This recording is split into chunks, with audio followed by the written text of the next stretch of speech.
So does Steve have the ability to edit these? Yes, some kind of edit. I don't know how expensive it is. And then just cut out the pieces that we don't need. Yeah, I think you can do it. Yeah, I just don't know how. I think there's an editing thing in the YouTube. Oh, really? Okay. So it's this one first. Mike. Good. Okay.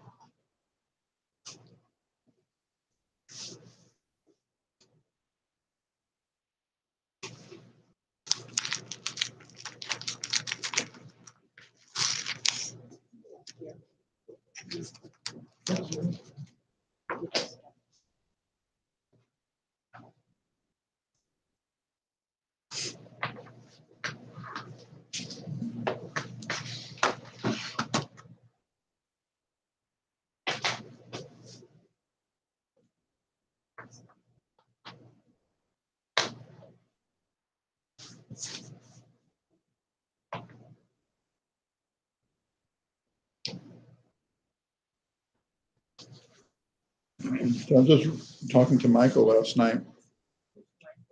Michael, the guy who invented it. Okay. I think that we're going to do EBM 102. So this is 101, right?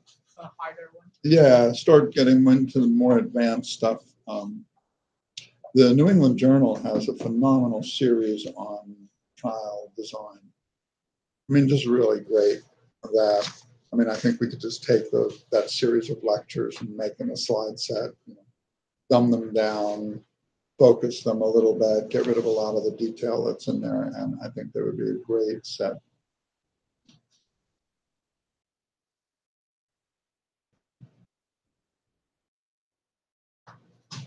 This course I was looking goes all the way up to logistic regression, that's good. That's good.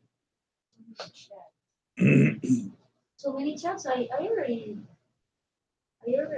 quit the 2 chats. There's only 2. I know. I hate that many chats. I only have one. Yeah, I don't know. Like sometimes I don't know which one is. Yeah, it's too much. So which one is the active? The one, I think. 2019. That's the only I did. Yeah. The only one. It's too much. Too much. We had like 2018, 2019. Who? She's speaking to? No, she has a meeting with the program. Oh. So great.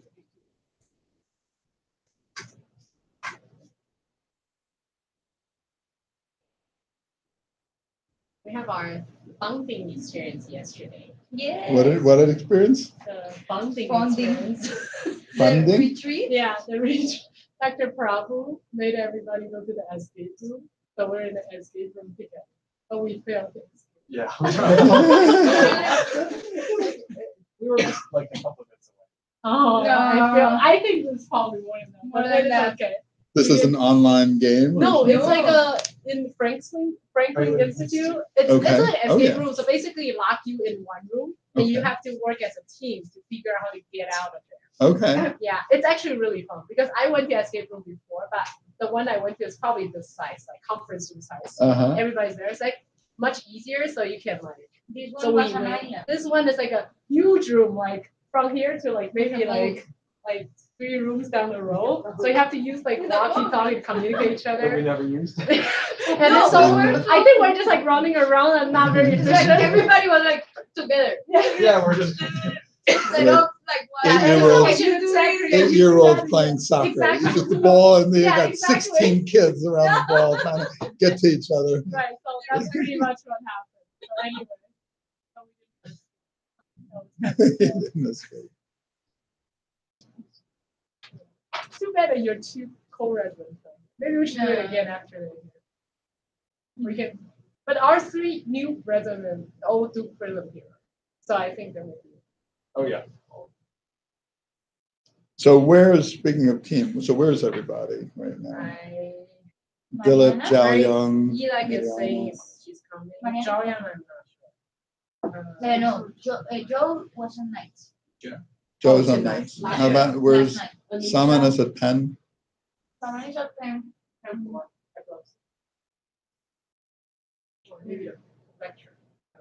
I don't know. I'm sure. I don't know. If it's in movement. Yeah, Steven's in the city. Lakshmi say That she's means she's coming, in child. but I don't know when she will be here. You know, Steve, where's Steve? Steve is in movement. Yes. He's in movement disorder Yeah, yeah. at Jefferson. Yeah.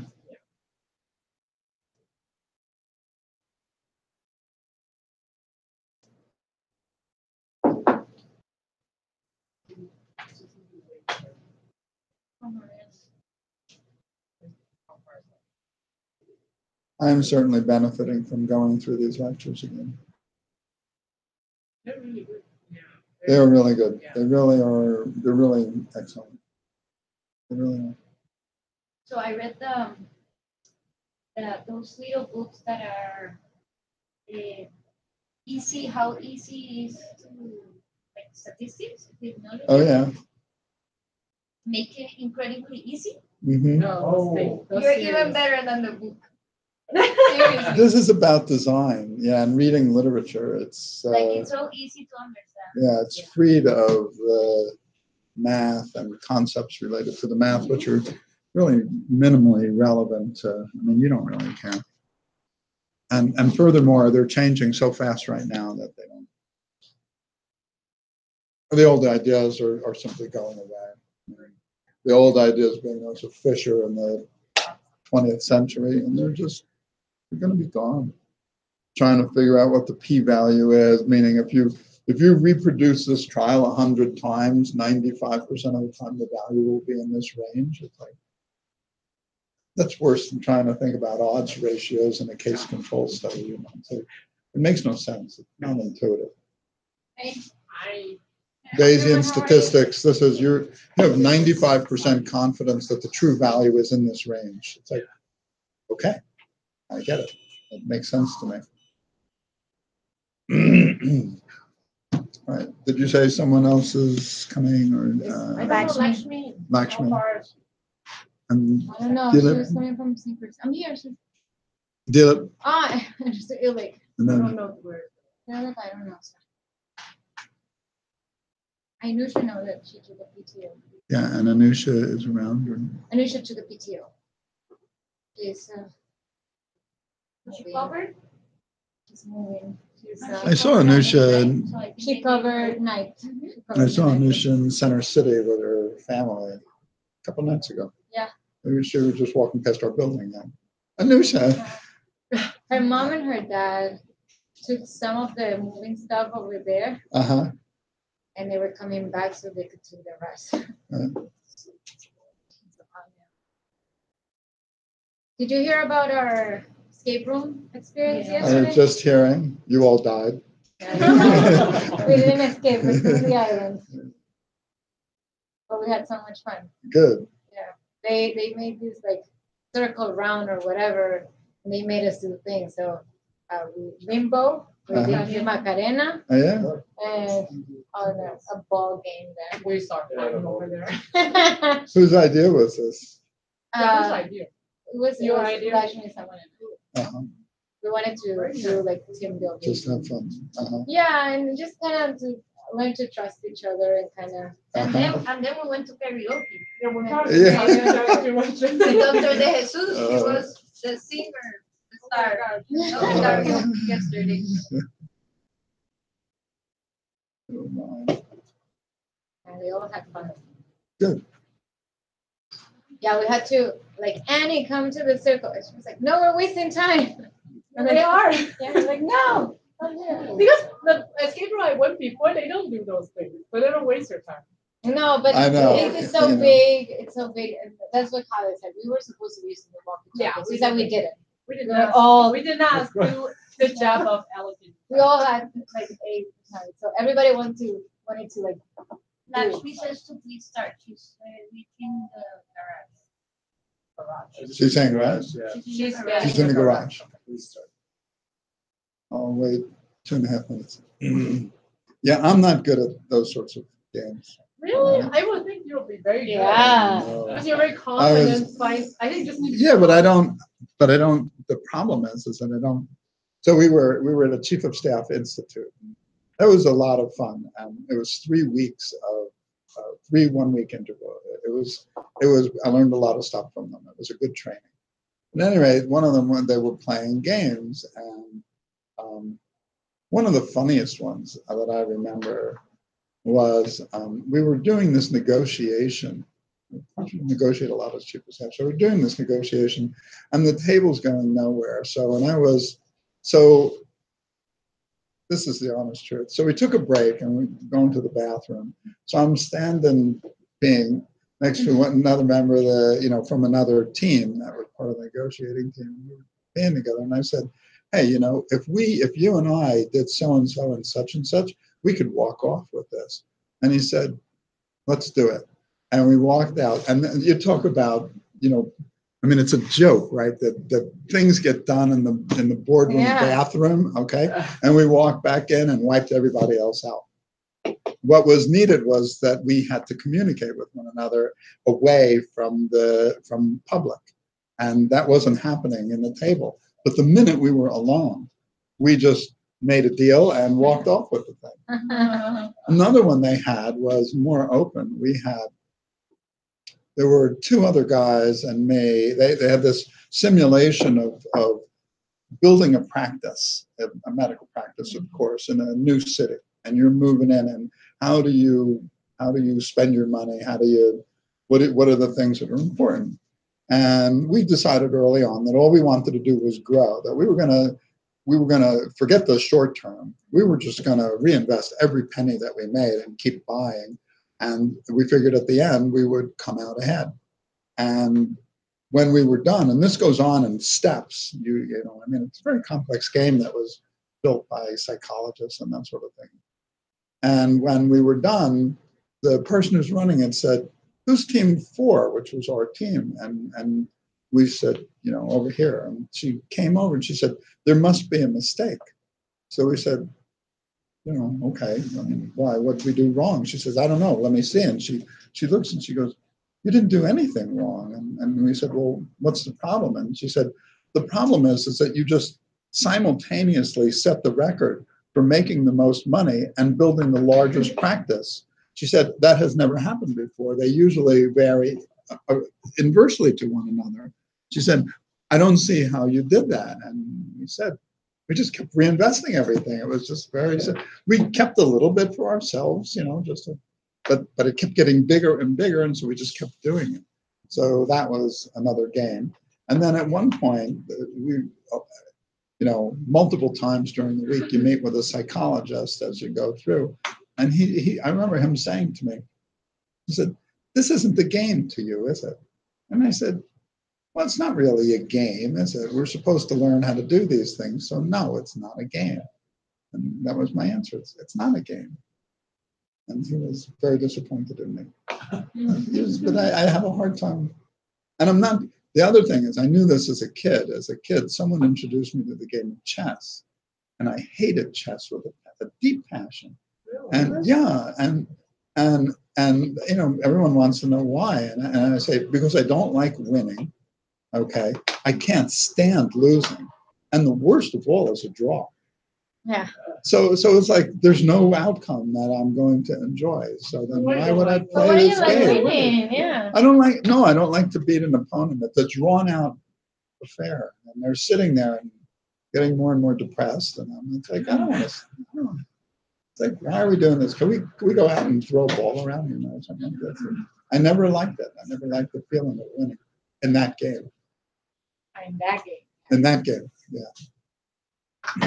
It's not about the winning or losing that game. I think it's just about the tactic and how the next move. Yeah, I guess. But the tactic is to win, right? It is to get to the king. It is to take away as many pieces as possible. And the game, after a few moves and it becomes lopsided, usually fairly early, it's like, No, I'm going to watch them struggle and try to figure out how to last as long as possible on the board. It's like, it's a siege. I don't want to do this. And worse is if I'm the one who's on that side. But when you're chasing someone around the board and you can't chase them or corner them, it's like, this is just way too boring for me. I didn't like it. Even as a kid, it just wasn't my thing. Dr. Newman. I absolutely do. How are you, Irene? It's so nice to hear your voice. Yeah.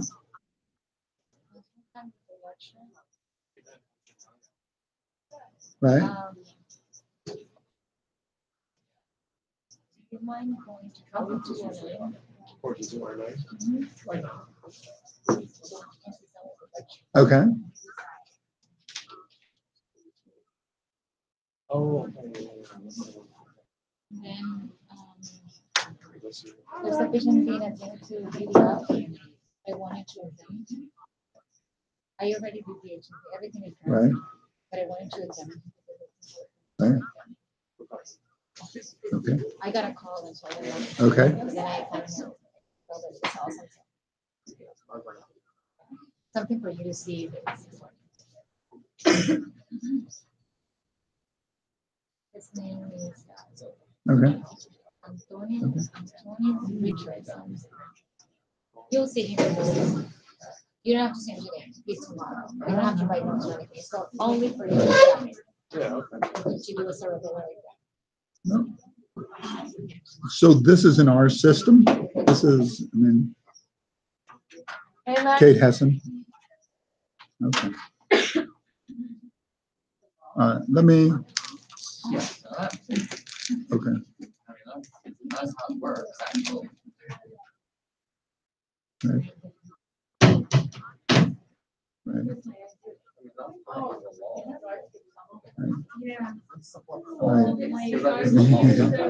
Right. Okay. So I mean, I need to start a lecture. The president just walked in, but do me a favor. So my email address is don't use. So it's Newman G, NEWMANG .Einstein@gmail.com. And just say hello. Okay, just that's all you need to do. Yeah. Yeah, Newman, right? Newman G, NEWMANG .Einstein @gmail.com. At gmail.com. All right. Let me see what I can do. Okay. All right. Be well. Okay, guys. Lakshmi's here. We can start. Okay. The reason I took that call is I thought maybe she wanted a job. Really good neurologist in practice. I tried to recruit several years ago. Some of the really good neurologists right now have stopped seeing patients. They're all doing teleneurology.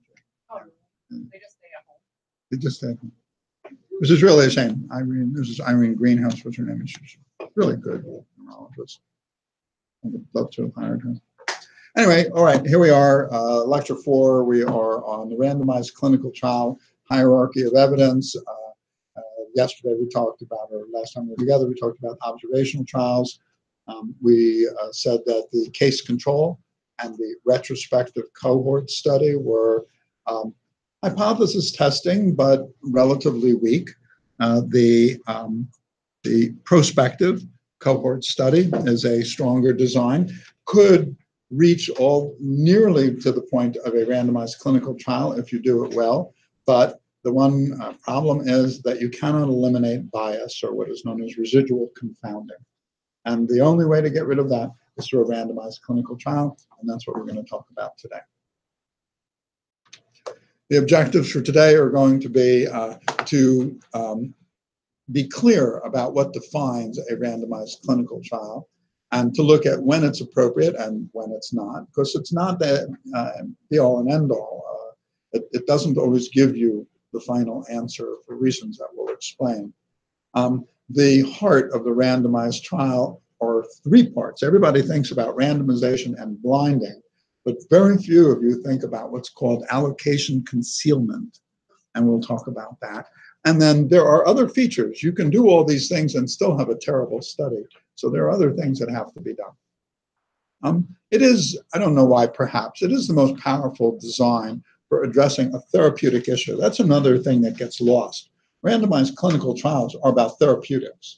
You can do, we will, in this course, talk about how you validate a test, if you will, or know how good a test is, okay? That's not, but you won't use a randomized clinical trial for that purpose. Randomized clinical trials are about therapeutics. And the parts that make it, as we say, what they are these 3 parts. But then there are other things, okay? And these really are important. You have to have a well-defined clinical question with a hypothesis that you're testing, all right? So I would put the emphasis on the clinical question.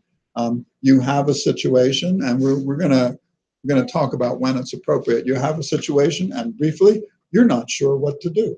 You're not sure, and you being all of us together are not sure how to treat this particular condition. That's sort of the basis of a randomized clinical trial, okay? And it's worth finding out. This matters. And so that's basically it. Once you do that, and your hypothesis is simply that using treatment A will make people with this disease better. I mean, that's, these the hypotheses in an RCT are not usually all that sophisticated, but they have to be specific. Your well-defined study population, you have to know who you're letting in and who you're not letting in. Those are, of course, your inclusion and exclusion criteria. And the control group has to be appropriate. We're going to talk about that in a minute. And first of all, the patients have to be, if they're going to be randomized, they should be exactly the same, as far as you can tell, as the group that's being treated. Right? That's what randomization is about. But the control group also has to be appropriate. For instance, right now, you could not do a trial of disease-modifying therapy in MS and use placebo as your control. That is not acceptable for ethical reasons right now, okay? And we'll come back to that. There are other things that you have to do. You have to have pre-specified adjudicated outcome. In other words, a jump in the EDSS by 2 points, or a stroke. So the easiest one, okay, the easiest of all outcomes is what? Survival. Yeah, exactly. Death, okay? We all agree that the person has died, okay? And you don't need a lot of adjudication, okay? But anything else is a lot more complicated. And, if you wanted to do, imagine you were trying to treat sensory neuropathy, and your outcome is an improvement in sensation. I mean, It's just subjective. yeah. So now you're going to use a fiber that has a certain tensile strength, and anyway, then you have to have an adequate sample size, right? You have to have enough people. We'll get into the issues of power.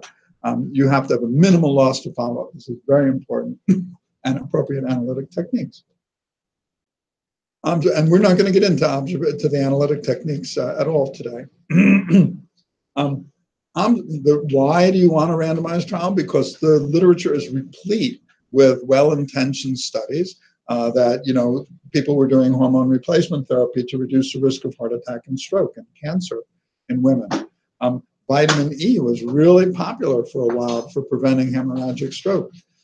We all love the idea of ECIC bypass for people with critical MCA stenosis. How about thymectomy for myasthenia gravis? Okay. I mean, there's a lot of stuff out there that's based on observational studies, okay? Warfarin, we'll get at Warfarin for intracranial stenosis. We talked about that a little bit. Minocycline was thought to be useful for ALS. People are using it, and someone does a study based on some observational studies, and then you find that's actually harmful. I talked before about the ethical part of this. This is embodied in the term clinical equipoise, all right? That is, you don't know. So let me give you an example. This is from the Warsaw trial, which I thought is by far the best example I've ever seen of equipoise, all right? If a patient comes in who's never had a stroke, and he has an EF of less than 30%, are you better off treating him with warfarin or aspirin? Warfarin. The answer is, I don't know. Okay? I mean, I think that was our answer. And when that question was posed, nobody knew. I don't think you could ask anybody at the time that the Warsaw trial was composed who would tell you, you know, and if you said, I'd use warfarin, and they'd go to, well, how confident Why? are you that that's the right treatment? And you'd go, well, not really. I mean, I'm not really. So this was an easy trial to go into because everyone really was at equipoise on that point. And going back to the modifying therapy in MS, if you said you wanted to try fingolimod against placebo, I'm not at equipoise, okay? I'm not enrolling anyone in that trial. I'm not entering that trial. I remember an inflammatory mediator that was being used for stroke prevention or acute stroke management. And I looked at the animal data, and it tended to cause fever. And I just said, I'm not putting any of my patients in this trial, okay? It turned out the trial was stopped after about 10 patients because of disastrous worsening of their strokes. Okay, so equipoise is really important. You have to be, and I think as an individual investigator, when you look at a trial, you're thinking about going in, you should be at equipoise if you're going into this randomized trial. If you're not, then you really should not enter the trial. That's how I feel. And I wouldn't put my patients in. Now, randomization is simply exactly what you know it to be. That is, you assign the treatment strictly on the basis of chance. Okay, and that's it. So you have to have a mechanism for doing that.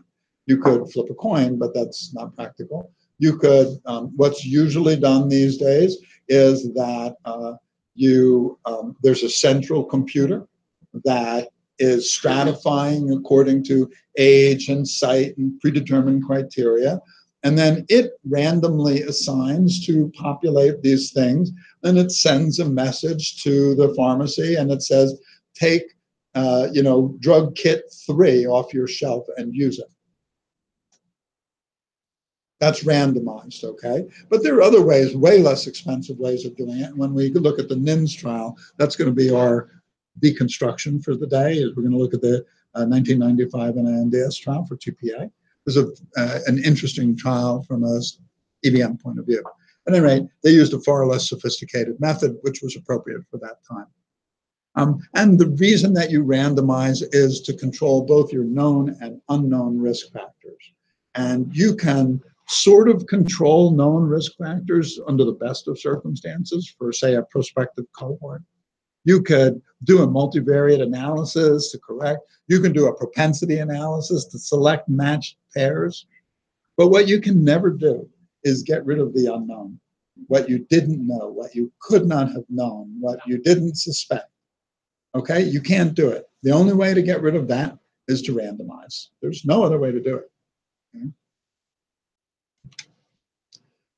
Now, allocation concealment means that once this is before the patient receives the treatment, okay? The investigator cannot figure out what group the patient was randomized to. So the randomization has already occurred, but the trial has not yet started, okay? All right, I'm going to administer, I'm the investigator, I'm going to administer the drug to this patient, the study drug, it's usually referred to, the study drug to this patient, right? There have been trials that I have participated in where I knew absolutely what drug the patient was going to get next, because I knew what the allocation sequence was, okay? And the last patient had a side effect that only occurred with the drug. So therefore, I knew what was coming next. I mean, I knew it. There was no question in my mind what I was doing to this patient, and that's all there is to it. And so that's, and you say, well, isn't that blinding? And you go, no, because I wasn't the one who did the ranking at 90 days. So that person had to be blinded. That's after the treatment has taken place. But I might treat the patient differently knowing that this is a placebo. So, okay, allocation concealment is the in-between step. The randomization has occurred. The study drug has not yet been administered. I'm administering it. I need to not know what the randomization was. That's what allocation concealment is. It protects the randomization from the knowledge of the investigator. That's allocation concealment, okay? Just what it says. The patient was allocated, and you're going to conceal the allocation, okay? That's a separate step. And there are hardly any clinical trials ever published that tell you what their strategy for allocation concealment is. You will virtually never see that. In the most modern trials, maybe, because it's a big deal, but that's it. Blinding is that the person who's doing the assessment, who's reporting on the outcome, does not know what study drug the patient received. Okay, that's blinding. Okay, that is the assessor is blinded. Okay, so let's just stop. Do you get it? Is there any questions? Is this a comfortable? I mean, all right, everybody. Lakshmi, you okay? You look okay. All right, fine. All right. The easiest thing, so the degree of blinding, of course, depends on the outcome. When mortality is the issue, survival, you don't need a whole lot of blinding. If sensory disturbance is the issue, you probably never get blinded enough. All right, blinding is not always possible, is it? So it's very hard. So here you're trying to do a blind tensilon test. Okay, so you give the edrophonium, your testos, 8 milligrams of edrophonium hydrochloride, right? You're trying to see blinded if they respond. Their tears are running down their cheek. Okay, they're doubled over with cramping, and okay, it was the drug. Okay, you know that it was. You give someone TPA, and you go to look at them, and their gums are bleeding. Okay, it's like, okay, or how about surgical studies? What are you going to do with a surgical study? You're going to do sham craniectomies? Well, we opened the skull and we incised the dura, but then we didn't take the tumor out and we closed them back up again. You can't do that, right? And patients, if the patients know, you say, well, so you talk about double blinding. The patient has to not know and the investigator has to not know. And you say, well, why does the patient have to not know? And the answer is because they want the treatment to work as much as you do, or more. They're at least as prone to bias as you are, okay? Give that extra effort, okay? Or not, it's just placebo, this stuff doesn't work, okay? The clinical question, you have to address a specific therapeutic question, right? You have to pre-specify your primary outcome. Everybody has to agree that this is the outcome variable, that is the primary outcome variable. This is the way we're going to analyze the data. This is the way we're going to statistically decide if the study met its primary outcome or not. Everything done before you start. And I know that seems obvious, but we've already said that when you're doing multiple hypothesis testing, to stay with the simplest example, if I were to test 20 outcomes and give them each a 5% likelihood, right? One of them is going to be, statistically, one of them is going to be significant. That's just the statistics of the setup. So that's the extreme example, but so then you have to begin to think, even if you're just doing 2 or 3, the odds you have to start, the simplest way to change that is to simply use what's called a Bonferroni correction. So if you would normally do 0.05, and let's say that you were doing 2 primary outcomes, then you would change from 0.05 as your dividing line to success or not, you would change it to 0.025. Right? That's a Bonferroni, that's called a Bonferroni correction. You just divide the 0.05 by however many comparisons you're doing. That is far from ideal, but that's the concept, okay? All right. And here's the other thing, is that the primary outcome better be clinically meaningful, because to be statistically significant and have no one care is a waste of time. right? So for instance, you always, when you sit with a biostatistician, you're designing a study, and they say to you, well, you know, what's the power? What's the likelihood that this treatment is going to improve the situation? And, you know, epilepsy. We're going to reduce the frequency of seizures by 10%. And they look at you and go, really? You know, do you think that anybody's really going to care if you reduce the seizure frequency by 10%? I mean, no. All right. We're going to make half the people seizure free. I like that. Okay. Now let's think about how many people we need to demonstrate that. That's your power calculation, which we're not going to get into today. We will in another talk. Now, here's a trade-off in a randomized clinical trial, and that is how homogeneous is your population. So obviously, the more homogeneous you make your population, the more likely you are to see an effect of the treatment, right? So as a proof of concept, you might want a very homogeneous population. But the problem is that if you really make the patient population in your trial very homogeneous, it may not apply very well to the real world, in which case now you have this, what's called an external validity problem. So internal is your homogeneous nature that improves the odds of getting a positive trial, but narrows your generalization. The more general, the more sloppy you make your inclusion and exclusion criteria, the more valuable the trial is going to be if there's a positive result. But it makes it difficult to get a positive result because you're increasing the noise of the system. Now, my sister, who is a prominent biostatistician in oncology at University of Washington, so she is very good at getting both done, okay? And she'll say something like, well, what she would have responded to what I just said, she would say, you're going to have to run a design which is pre and post treatment for the same individual. And that will eliminate a lot of the within group noise, okay? And therefore will make the between group comparison a lot easier, and I'll be able to reduce the N significantly. I saw her once reduce a population size reduce it by 60% by changing the design that the investigators had used. And so that's why you consult with a biostatistician early on, okay?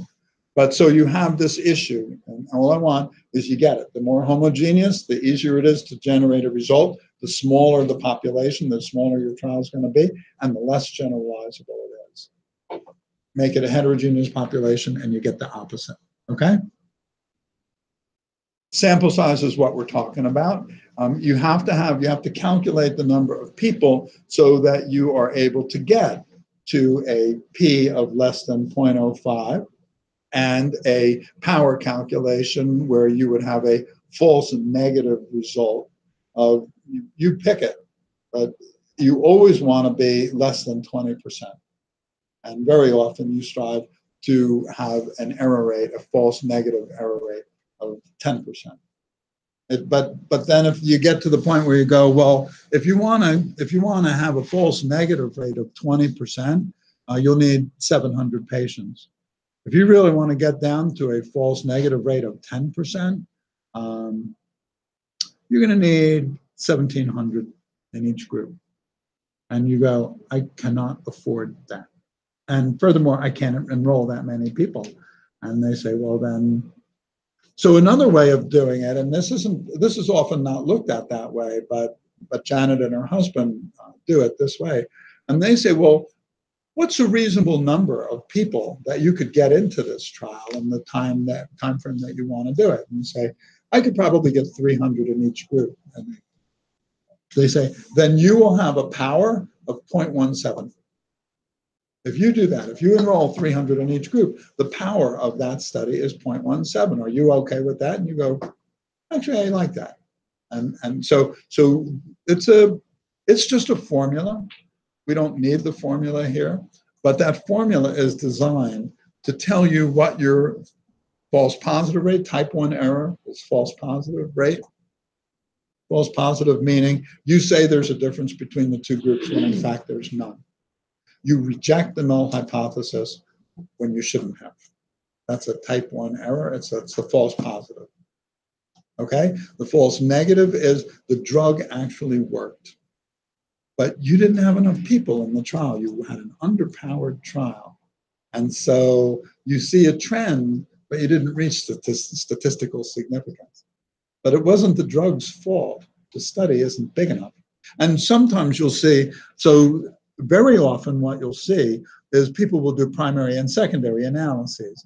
And they design the number around the primary analysis. And there are enough events that they get an answer to their primary analysis. And then they look at the secondary analysis and they say, well, we had more of this than that in the study in this group, but the trial wasn't designed, it wasn't powered to demonstrate a significance. We didn't reach a statistical significance, but it wasn't designed for that purpose. So you have to read what they're saying and where was the power calculated for which outcome, okay? And just because an outcome doesn't reach statistical significance, if the trial wasn't powered for that question, that doesn't mean that it doesn't work for that purpose. Okay? So you have to have enough power. Yeah, plain English. You have to have enough patience in there. And then that's the good thing is that's what's going to give you your confidence limits. So you say we didn't reach it, it crossed 1, and you go, well, yeah, but it goes from 0.8 to 77. You know, it's 3 anywhere from 0.8 to 77. And you go, well, obviously you didn't have enough patience to study this question. That's what you see in your confidence limits. That's why you do confidence limits. Say again? Which one is worse? Type 1 or type 2? It depends a great deal on your question. I think that's a good question. It's a fair question. But let's say that you had just to take an example, some of the biologics right now that we use, it's easy for them to be $100,000 a year. I mean, easy. Now you do a trial and through a type 1 error, okay, you say that there's an effect of this biologic. Number one, there are going to be people who are going to be exposed to this drug that doesn't work. Number two, you're going to invest an enormous infrastructure and cost around being able to deliver the drug to them, and which has removed a lot of resources from things that would have worked. So that would be a disaster. On the other hand, if you had a treatment which cured breast cancer, okay, and you did a trial and you didn't put enough people in the trial to see it, and this drug was really a good drug, that would be a shame, right? So neither of them is a very good thing, and you have to give attention to both. But as you can see, the confidence limit for a false positive is set very narrow at the 5% level. A false negative is accepted at a 10 to 20% level. So that's part of the answer to your question too. Okay? They are not the same thing. They're different calculations, different formulas, different assumptions, all kinds of different things. Loss to follow-up is a big deal, okay? And in general, my rule of thumb is if they can't account for 20% of people, either because they lost the follow-up or because they switched, I'm done. As far as I'm concerned, I might stop reading the study. I just don't care anymore. I just don't care. Because if you lose 20%, then your risk of bias goes up. Then why are you losing that many people? Either you're sloppy or there's something about the drug that's driving people away. Okay? When we did the VISP trial, the VISP trial was a vitamin intervention for stroke prevention. It was run by Jim Toole out of Winston-Salem. And Stony Brook was, I think, the third leading enrollers. We enrolled 78 people. It was a, 2-year trial, maybe. The study book for each patient was this big. When we were done, we had one data piece on 78 people. One data piece missing. Nobody lost the follow-up. Okay? That's how trials should be done. I mean, if you make a commitment to participate in a multi-center trial, you're making a serious commitment, okay? And that's how it should be done. So I have no tolerance at all to 20% people lost, okay? We didn't lose anybody. But then in the randomized, when they have follow-ups or when people leave the studies, they do that. So we're going to talk about that. And people can choose to leave the study. That's not lost to follow-up. They can do, but then they go through an interview process saying why they're leaving the study. And now you collect the data that you need to understand why they're leaving. Okay. Well, I'm moving to Georgia and there's no site. You don't have a site in Georgia and I ain't coming back. Okay. That's your right. Okay. And that has nothing to do with the study drug. So, okay. There are different ways to handle data. Let's say, for instance, the last observation carried forward. Let's say they don't make it to the last visit. You have followed them for 21 months and they don't make the 24th month final. Are you going to throw it out? I don't think so. Okay, now you're looking at NIH stroke scales, and you were mostly interested in 90 days, and here you're going to throw this person out over 3 days. It's like you're not. So you're going to carry that forward. That is called. There's a name for this. What you do with the data. It is called. The word will come to me in a minute. It's there's a particular word that you use. It's an odd word. It'll come to me. The other thing you do is a sensitivity analysis. Now, sensitivity analyses are rarely done correctly. The idea is, let's say that, and you do this more in a cohort study than a randomized clinical trial. So I do a prospective cohort study. I get a result. These are the statistics, right? I have a p less than 0.02. All right. So assume for the moment that's the results of the trial. And the question is, well, you didn't eliminate bias, did you? And I say, you can't eliminate bias in a cohort study. I said, well, how do you know that the 0.02 is meaningful? So you just go something like that. You know what? Let's do an analysis. Let me assume a certain amount of bias here. Okay, so I'm going to enter a certain amount of bias, and then I'm going to calculate the p-value. All right, and I'm going to assume the worst. Assume that I think the drug worked. Assume that it didn't work. Assume that certain number of these people, of the 107 that were successful, good. Let me start removing. Let me take out 5. Let me take out 10. Let me put them in the other group. Okay, and you find that until you get down to 30 people left, you still have significance. But you say, well, that'd be a hell of a lot of bias to introduce. You know what? I actually like this study now because, or you might say that when you move 6 people, actually, I can tell you one trial in the hemorrhagic stroke project trial. If you move 2 people, 2, okay, and we knew that they were biased in putting them in. If you move 2 into the other group, the significance went away. That's a tender trial. You don't want to bet on that one in an observational study. A non-randomized trial, you don't want to bet on that. You move 2 people and the result changes, it's like, whoa.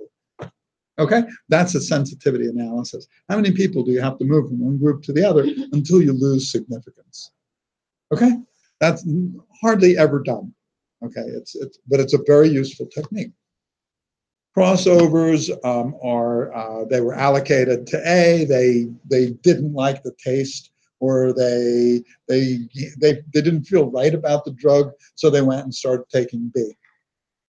Okay, so they changed. That's a crossover. They changed groups unintentionally. Okay, that is a disaster, obviously, from the point of view of randomization. So you can do a intention to treat analysis, and you say so. And there's a lot of examples where this is really kind of crazy. So let's take the Warsaw trial. You randomized to warfarin or Coumadin. You start taking the Coumadin and you find out, that I don't know what of course you don't know what it is, but you read that you have to be really careful with the greens in your diet, and you like greens and you don't like the instructions. So you go, you know what? I don't know what I'm taking right now, but I'm going to start taking aspirin. Because I don't know, I can eat whatever I want. Okay, so now the person was allocated to warfarin, but in fact took aspirin. Okay, in an intention to treat analysis, that person who's taking aspirin, their outcome is in the warfarin group. That's intention to treat. That's what we allocated you to. That's where you get analyzed. Okay, that is considered at the moment the only valid approach to dealing with it. And most people will not accept any other way of analyzing the data. That obviously, from a certain point of view, is total nonsense, okay? Therefore, most people will also do a as-treated analysis, okay? That is, what did they do? And put them in that group. And so you do both analyses. This is what's called Consort. This is a 22-item checklist that you can download off the internet. And if we were to do an assignment and say, well, how good is this study? I would say, pull out the Consort sheet and start checking them off, all right? This is what I talked about the other day. You have to have this. This is how many were assessed for eligibility. This is how many were excluded because they didn't meet inclusion, because they refused to participate for other reasons, so that you begin to know who is the group that was randomized, who was lost to follow-up, who, okay? Everything has to be specified. And in the New England Journal, you will see that all the time. The limitations of a randomized clinical trial are that they are, as we've said, they're costly, they're cumbersome, they're time consuming.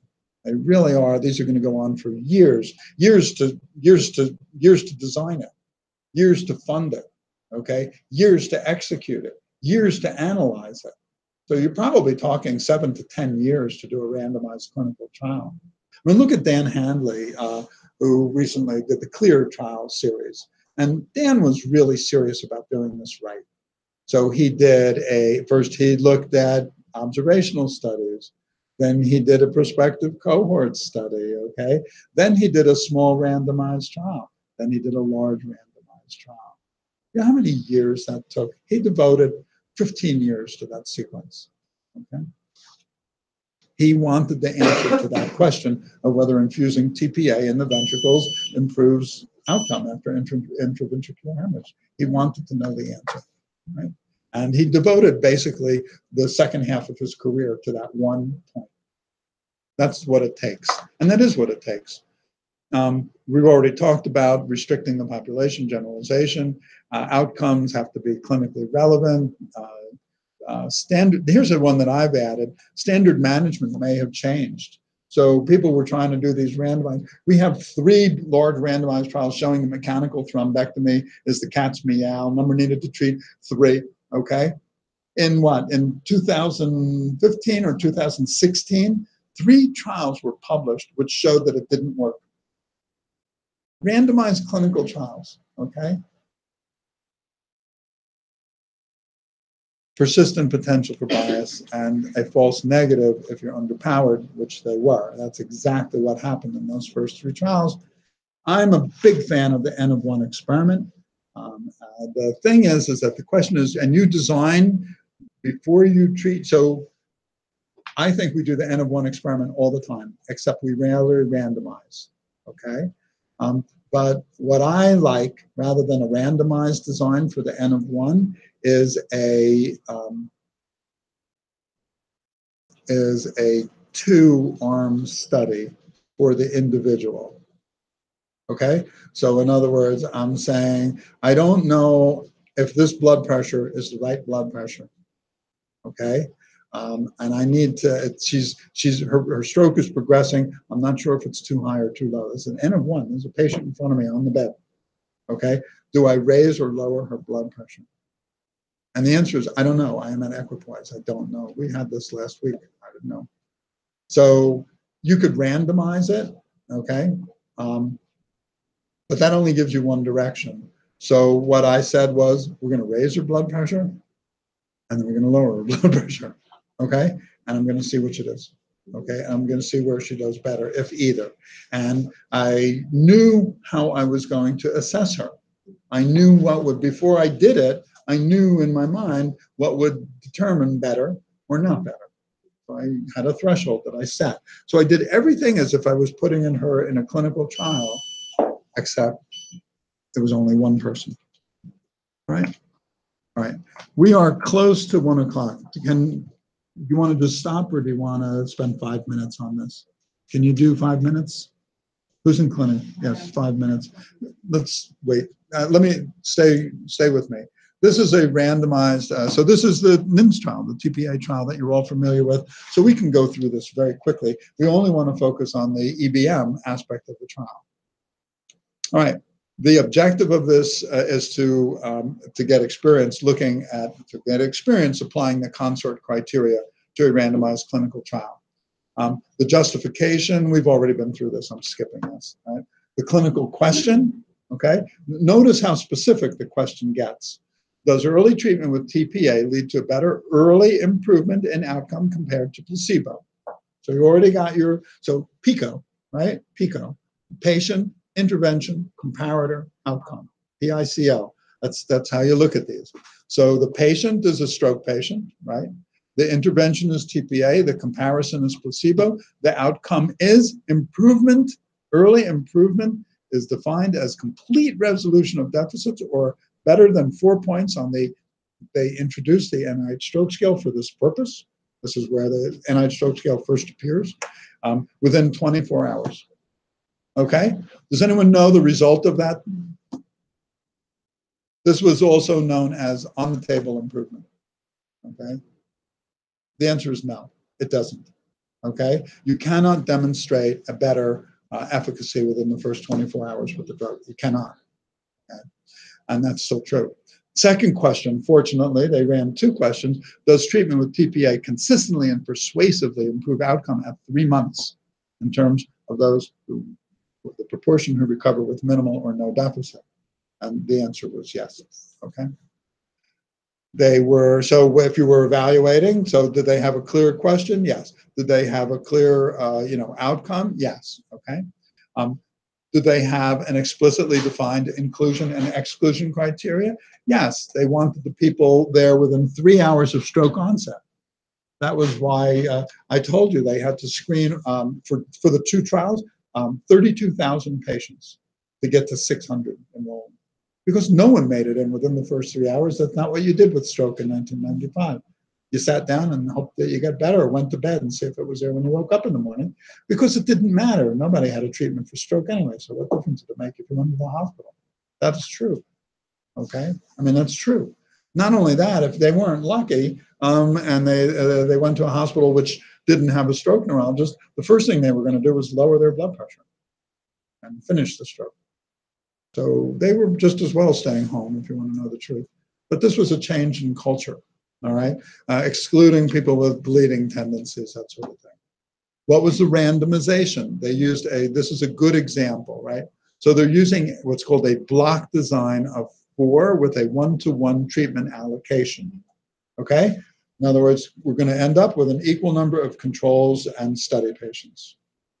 The allocation is done in a randomized block sequence. Your pharmacy was sent an envelope with one of these groups of 4. And when they finished the group of 4, they asked for another group of 4. Okay? And that was it. I mean, that was the randomization procedure. Okay? And that was also the allocation concealment, is the investigators never got to see these envelopes, and they were kept sitting. So not only did, I've been in a lot of trials which used an ABBA or ABBA. So it's one of these 2 or the other, and that's where you could figure out what was going on half the time. Okay, but once there were this many allocation blocks, it's like I couldn't possibly guess which allocation's coming out. Okay, so that worked. No mention made of allocation concealment. Nobody did. Nobody even thought about allocation concealment in 1995. Right? What are the implications? The implications were that I might have introduced some bias, except I would just say again, it would be very hard for me to introduce bias. Now, on the other hand, so let's say that you were doing let's take Warfarin as an example. Go back to the Warsaw trial for a minute. I'm randomizing to Warfarin versus Aspirin, right? What's the problem with that? I mean, think about that. What's the problem? The problem is I need to be adjusting the dose of the Warfarin. So if I were to, if one group of patients gets adjustment and the other group of patients doesn't get adjustment, like I get it, all right? So then you have to make all the pills look the same. Some of them have warfarin, some of them have aspirin, and you have to be able to say to them, okay, you need to go up to 1.5 of these pills and still give the same dose of aspirin, by the way. Okay, if they're taking aspirin.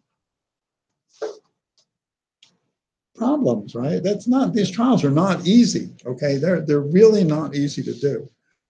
Blinding, so the abstract reports that it was double blind, but they don't say what that means, okay? And very often trials do not, okay? They don't say, well, there was, well, okay, a telephone interview is usually pretty good. Bringing someone in from the outside who's never seen the patient before. The patient, the assessor, a nurse typically seeing the patient in a clinic setting, has no idea. She just, hi, opens the book and says, welcome, thank you for coming in. I need to ask you some questions and do some exams. And none of the questions can give away what drug the patient received. That's how you do blinding, okay? It has to be something like that. You have to hide the allocation from the person doing the assessment of the outcome. A radiologist is looking at the studies. The studies are de-identified. There's nothing that tells the radiologist the volume of the stroke. Okay, what group the patient was in. He's measuring a volume, he's reporting a volume, and that's the end of it. Okay? And there can't have been anything on the image that would let him see which one it was. Hemorrhagic transformation or things of that kind, or a metal stent in place. This wasn't an endarterectomy if there's a stent there, is it? So then how do you do that? Okay, things like that. The outcome measures were a mixture of things. You are all more or less familiar with this study. We've studied it many times. It was analyzed as an intention to treat analysis. The data was reported as relative risk and also as absolute risk reduction with a calculation of number needed to treat. Here's how they handled missing data. This is a good example of handling missing data. If they died before 3 months, then they were assumed to have the worst possible outcome at 3 months, which is pretty obvious, they died. For surviving patients, however, if there was missing data, then they say that data from a later time point was used. So remember, I talked about if they didn't make the 24-month, but they made the 21-month, then you carry forward the results from the 21-month. But what if they were missing the 18th month? So they were fair at 15, they were not there at 18, they were fair there at 21. Are you using the 15 or the 18? Are you using the 15 or the 21? So number one, I don't know that it matters very much. The only thing that matters is that you say in advance which one you're going to use. So I say, he wasn't doing very well at 15, and look how nice he's doing at 21. I'm using the 21. It's like, no, okay, it's the 21 is the one that matters, okay? In the consort diagram that we talked about, in this trial, no one knows. At the time that the trial was first published, no one knew how many patients had to be studied. The number was astronomical. But nearly always they were excluded because they didn't get there in 3 hours, and that was criteria. All right. Once they randomized the patient, however, just again, I said VISP, and you say, well, vitamin, oral vitamins, I mean, that's a pretty cushy kind of trial okay, but this is as hard as these trials get. The one patient in part 1 and 4 patients out of 624 patients, they lost 5 patients, okay? The success of randomization, you look at your control group and your study group, where they matched well, they were matched very well. And they used a little bit of multivariate analysis to correct them. Chris, I'm done finishing up. There were, as we said, no significant differences until you got to the 90-day follow-up. And also, they were already able to see that in a subgroup, that was a post hoc subgroup, that actually is a predetermined subgroup. It was a 0 to 90 minutes and the 90 to 180 minutes, that the group that got their TPA in 0 to 90, there weren't a lot of them, but that group did really, really well. All right, and then here's your relative risk reductions and your number needed to treat. comes from there. And this was for all comers. But if you looked at the 0 to 90 time frame, the number needed to treat was about 14. The number needed to harm for symptomatic hemorrhage was 16. And in fact, when you get to 4.5 hours, your number needed to treat at 4.5 hours is 16. So 4.5 hours is not an accident. 4.5 hours is where your number needed to treat and your number needed to harm are equal to one another. That's the end. If you wait longer than that, then the number needed to harm is smaller than the number needed to treat, in which case you're doing more harm than good. Yeah. Okay? Yeah. So I don't know what we're doing tomorrow, but I could tell you in a second. Are we doing one tomorrow? What's Yeah. I'm game. Yeah. Yeah. Yep. So yes. Let me just We see. with all the dates. So tomorrow will be module 5 and 6 with notes. What are we, evidence-based variability and error. Okay. Tomorrow we're going to make mistakes. Yeah, variability. That'll be a fun topic. Yes. Also record all our chattings.